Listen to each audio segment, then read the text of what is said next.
Cuma yang aneh ya, Nur Saman tidak inget nih, itu dia di foto makan tuh di mana tempatnya. Dan dia juga, mengatakan dia nggak pernah tuh ke Sudirman Tamrin ketemu Risma. Dia mengatakan dulu banget pernah ke Sudirman tapi udah lama ya. Jadi ketika ditunjukin foto dia ketemu Bu Risma di, daerah Sudirman itu dia bingung malah.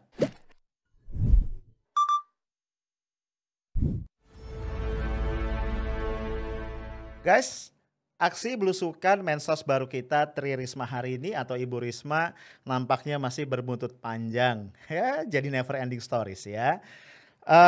Terutama yang di kawasan Sudirman Tamrin.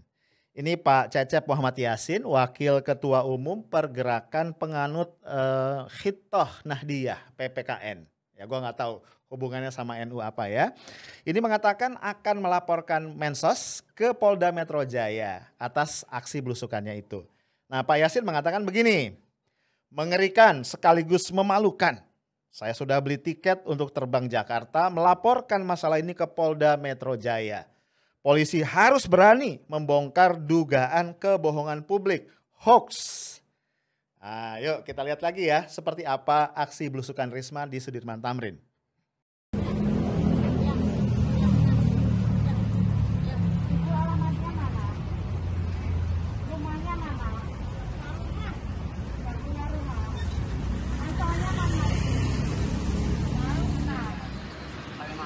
Oh enggak ada perang sekarang. Sekarang sudah nggak ada perang, ya Pak ya? Ya, ya tunggu ya Pak. Biar saya carikan dijemput. Ya? Ya, Bapak di sini ya. Ya tidur.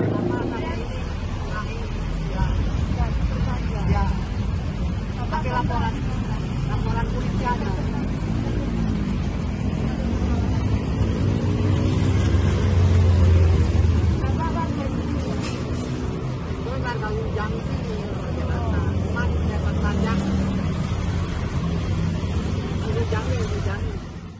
Guys, mencuatnya kasus ini ke permukaan nampaknya juga tidak bisa dilepaskan dari kejailan para netizen. Ya misalnya akun @andi_sp211 yang dia ini mengunggah akun Ade Idol ya. Intinya dikatakan bahwa salah satu sosok tunawisma ya tahu ya yang tua yang gondrong yang rambutnya panjang putih ya. Itu adalah pendukung PDIP yang sehari-hari sebenarnya jualan poster Soekarno, poster Bu Mega itu di sekitar Jalan Minangkabau dan dia juga sebenarnya punya lapak kelapa muda katanya begitu. Jadi bukan tunawisma ya. Nah, ini ya dahsyatnya dunia digital ya emang kejam ya. Akhirnya para netizen saling bersaut-sautan. Misalnya aja ada @arif2702 Daulay itu dengan heran mengatakan ya, kok bisa di Sudirman Tamrin ini bertebaran pengemis atau tunawisma. Nah, penelusuran netizen tadi guys, ternyata kemudian juga dikonfirmasi oleh awak media nih dari FIFA. Jadi ternyata orang yang tadi sosok tua rambut putih yang gondrong itu benar-benar ada di lokasi penjualan poster yang di dekatnya ada lapak kelapa muda di seputaran Jalan Minangkabau Manggarai. Walaupun yang bersangkutan menyangkal ketemu dengan Ibu Risma, Mensos kita. Nah, siapa sebenarnya sosok orang tua berambut panjang yang beruban itu? Ini semakin dikuak oleh liputan dari ID Times ya. Ternyata namanya Nur Saman. Ya, dia membenarkan bahwa dia adalah sosok yang sedang difoto ya, foto yang orang makan berdua yang kayak di kantin itu ya. Dia mengatakan bahwa dia adalah sosok yang gondrong pakai topi yang menghadap ke depan. Bahkan ketika ditemui, dia juga menunjukkan topi yang dia kenakan di foto itu. Dia juga bahkan mengatakan orang yang makan bersama dia yang di depan dia itu namanya Rizal, pemulung yang sehari-hari beroperasi di sekitar Jalan Minangkabau. Cuma yang aneh ya, Nur Saman tidak inget nih, itu dia di foto makan tuh di mana tempatnya. Dan dia juga mengatakan dia nggak pernah tuh ke Sudirman Tamrin ketemu Risma. Dia mengatakan dulu banget pernah ke Sudirman tapi udah lama ya. Jadi ketika ditunjukin foto dia ketemu Bu Risma di daerah Sudirman itu dia bingung malah. Nah, menurut istrinya yang juga ditemui di sekitar situ, Pak Nur Saman ini sudah pikun sehingga kerap lupa apa yang dilakukan, apa yang dikatakan. Dan ketika istrinya ditanya apakah pada tanggal 6 itu Pak Nur Saman ke Tamrin gitu atau ke Sudirman, istrinya nggak tahu. Karena menurut istrinya Pak Nur Saman ini memang suka keluyuran gitu ya, nyelonong gitu aja dan nggak bilang nih sama siapa-siapa. Nah, ini lebih seru lagi. Dikutip oleh Gelora News ya. Salah satu tetangga Pak Nur Saman di sekitar daerah Jalan Minangkabau itu mengatakan bahwa sebenarnya dia ini cukup kaya. Dia punya lapak yang menjual kursi kantor. Ya lu tahu kalau ke daerah Jalan Minangkabau itu kan banyak lapak-lapak atau kios ya yang menjual furniture kantor bekas ya. Dia menjual kursi kantor dan usaha fotokopi. Wih, di samping tadi kelapa muda. Tapi kalau yang lapak poster itu kata tetangganya bukan punya Pak Nur Saman. Bahkan ini masih punya kata tetangganya, Pak Nur Saman ini punya rumah. Ya, punya rumah di perkampungan yang ada di belakang deretan lapak-lapak itu. Di sana dia tinggal bersama anak, menantu dan juga cucu-cucunya, ya. Nah, guys. Ini tambah seru nih. Cerita yang diliris oleh Gelora tadi ini agak berbeda dengan temuan Tempo. Ya. Menurut Tempo, mereka juga ini jurnalisnya ketemu nih dengan sosok yang disebut namanya Nur Saman tadi, ya. Tapi ya, jadi ditemukan ini dia lagi melepas kardus di dekat lapak kelapa muda, ya. Nah, menurut Tempo, Nur Saman ini sebelumnya profesinya adalah tukang beca, kemudian beralih jadi supir bajai dan akhirnya jadi pemulung. Ya, jadi memang pemulung ternyata. Tinggal di trotoar yang menempel ke Kali Minangkabau ya di daerah Manggarai itu, dan kalau hujan dia akan pindah nih ya ke halaman toko penjual furniture yang ada di sekitar situ. Sekitar kira-kira 5 meter ya dari bibir kali. Nah, cerita yang dirilis Tempo ini mirip dengan hasil penelusuran CNN. Menurut orang-orang di sekitarnya, Nur Saman ini memang bukan tunawisma, tapi dia juga bukan pemilik dari tadi kios fotokopi, lapak kelapa muda ataupun yang jualan poster. Ya, Pak Nur Saman ini cuma suka bantu-bantu ya, kata orang-orang sekitar situ dia selalu mau bantu nih kalau mau dikasih duit ya. Ya kayak Pak Ogah gitulah ya. Nah, juga yang namanya Nur Saman ini mengaku di Sudirman dia ditemui oleh sosok berbaju putih yang diketahui namanya Bu Risma tadi ya, mensos kita. Nah, ini cerita-cerita yang beragam ini membuat sosok Nur Saman, sang tunawisma legendaris ini jadi tambah misterius, ya. Gue geleng-geleng pas baca nih ngebandingin media yang satu sama media yang lain. Ini Nur Saman yang sama apa beda ya? Atau dugaan gue gini ya, kan Pak Nur Samannya kata istrinya tadi udah pikun ya. Jangan-jangan dia pusing kali ya ditanyain banyak orang. Jadi jawabannya berubah-ubah. Nah guys, menarik juga untuk melihat gimana sih tanggapan Pemprov DKI nih ya terhadap aksi belusukannya Bu Risma. Terkait dengan adanya tunawisma di jalan Sudirman Tamrin, memang ini baru saya sendiri sudah hidup di Jakarta sejak umur 4 tahun baru dengar ada tunawisma di jalan Sudirman Tamrin. Saya sudah langsung, Pak Gubernur langsung memerintahkan kepada Kadisos untuk mengecek siapa orangnya, kenapa ada di situ. Itu yang selama ini pernah. Setahu kami jalan ke jalan Sudirman Tamrin itu cukup jauh. Kalau ada di pinggiran ada betul. Kalau ada di kolong jembatan masih ada betul, masih ada. Di seluruh Indonesia, di kota Indonesia itu ada orang yang belum memiliki rumah, mencari tempat berteduh, tinggal di tempat yang paling baik dan paling enak. Di antaranya tempat yang paling enak bagi tunawisma adalah di kolong jembatan. Kalau kita ke kota-kota di seluruh Indonesia, bahkan mungkin di negara lain juga ada tunawisma yang memang tinggal berteduh di kolong-kolong jembatan. Nah, selain heran kenapa ada tunawisma di koridor Sudirman Tamrin, ya, itu Pak Wagub DKI Ahmad Riza Patria juga mengatakan bahwa Gubernur Anies Baswedan langsung menginstruksikan kepada Dinas Sosial untuk mengecek, ya, untuk memeriksa ini tunawisma yang ditemukan Bu Risma ini siapa, ya, dan kenapa ada di situ gitu. Ini perintah langsung katanya dari Gubernur Anies. Nah, kalau betul ya, sinyalemen dari berbagai pengamat bahwa aksi belusukan Bu Risma ini dilakukan salah satunya untuk mengganggu atau mendowngrade Gubernur Anies, nampaknya Anies melawan nih dengan instruksi tadi supaya si tunawisma ini diusut, ini kayaknya melawan dia nih. Ya walaupun memang dia melawan dengan gayanya yang biasa ya, yang tenang, ya kan terukur gitu ya, santuy lah. Agak beda ya dengan Ibu Risma yang gayanya meledak-ledak. Nah, merespon instruksi Gubernur Anies, staf-stafnya nih di Pemprov langsung sigap bergerilya. Namun ternyata mereka mengaku mengalami kesulitan, guys. Ya, Kepala Suku Dinas Sosial Jakarta Pusat namanya Pak Ngapuli Parangin Angin, susah nih. Ini kayaknya orang Papua nih, bukan.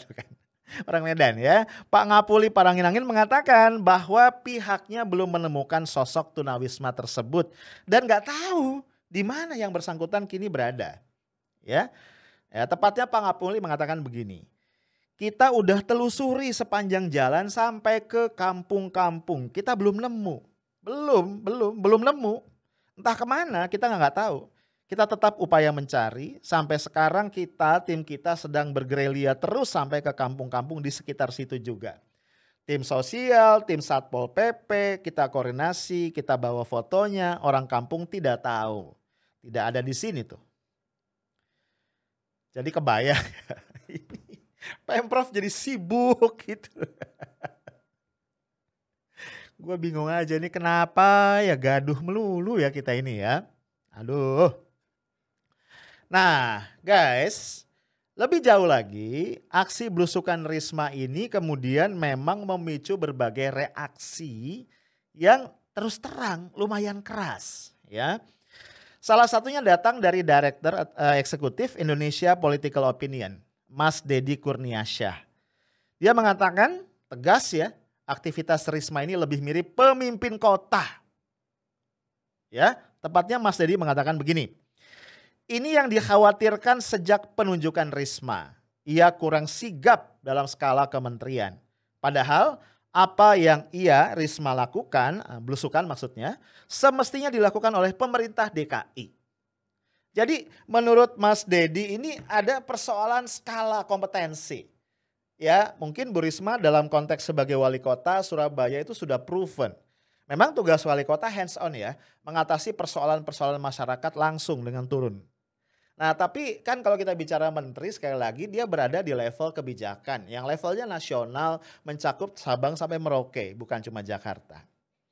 Nah di samping itu masih menurut Mas Deddy yang sangat menonjol dari Bu Risma ini adalah keinginan atau dorongan untuk berkontestasi dengan Pemprov DKI. Untuk berkompetisi dengan Gubernur Anies dalam konteks penanganan masalah-masalah sosial. Ya. Nah oleh karenanya kata Mas Deddy, jika benar yang ditemui Risma adalah tunawisma dadakan, maka tidak ada yang lebih terhormat kecuali mengundurkan diri atau diberhentikan. Wih, dahsyat galak banget. Padahal Bu Risma baru beberapa pekan ya menjabat sebagai Mensos Republik Indonesia. Nah, tudingan orang-orang kepada Risma bahwa belusukannya disetting ini dibantah langsung oleh Bu Risma. Dia mengatakan bahwa dia memang biasa tuh berangkat kerja, pulang kerja itu lewat jalan yang berbeda-beda. Dan apa yang ditangkap media itu adalah memang apa yang dia temukan secara nyata. Dia menolak kalau dikatakan bahwa itu settingan. Karena dia katakan kalau men-setting gak ada gunanya, gak ada manfaatnya buat dia. Ya. Nah, ada fakta menarik lain nih ya. Jadi ini benar-benar gaduh banget ya. Cuma gara-gara Risma belusukan. Ini fakta menariknya pada tanggal 6 Januari 2021 ya 2 hari yang lalu. Kemensos itu didatangi pendemo.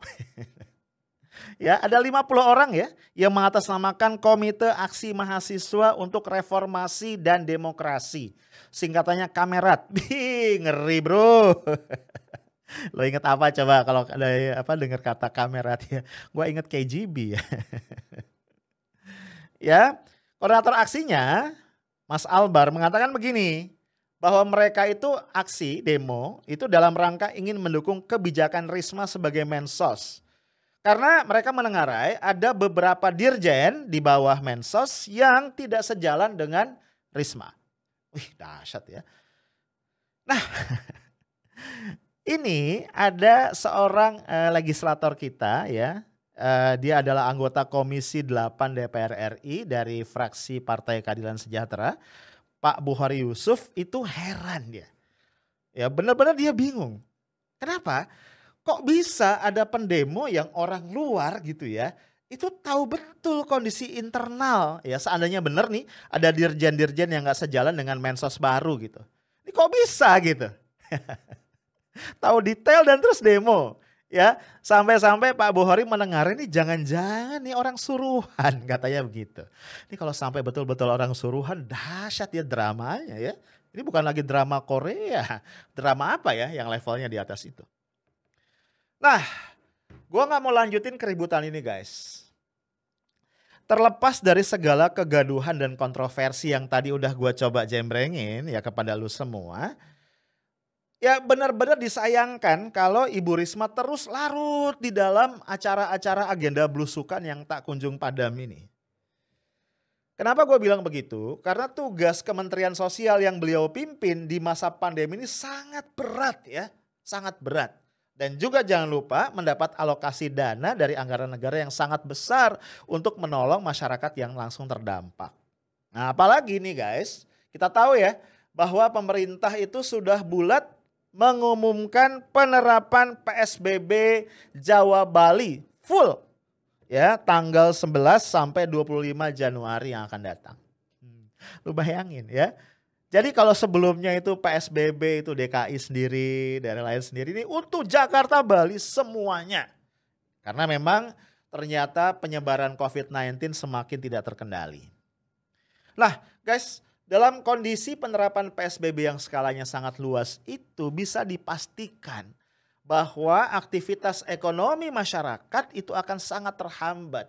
Ya, akan sangat turun itu intensitasnya karena dibatasi kan. Yang boleh bergerak itu 100% cuma sektor-sektor yang sangat-sangat krusial ya. Sementara sektor lain secara umum harus sangat-sangat dibatasi.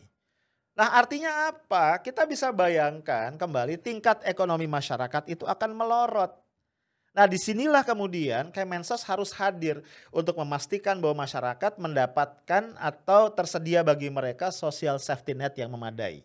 Antara lain dari Bansos. Ya, sehingga Bu Risma ini harus fokus ya, fokus memastikan, menata ulang, merapikan bahwa sistem distribusi bansos dan berbagai pengaman lainnya itu tidak lagi ada kebocoran seperti sebelumnya. Jadi alih-alih sibuk belusukan kanan kiri ya, lebih baik Bu Risma fokus aja karena ini sangat butuh dukungan berbagai pihak, kolaborasi termasuk dengan pemerintah daerah di seluruh provinsi, seluruh kabupaten kota.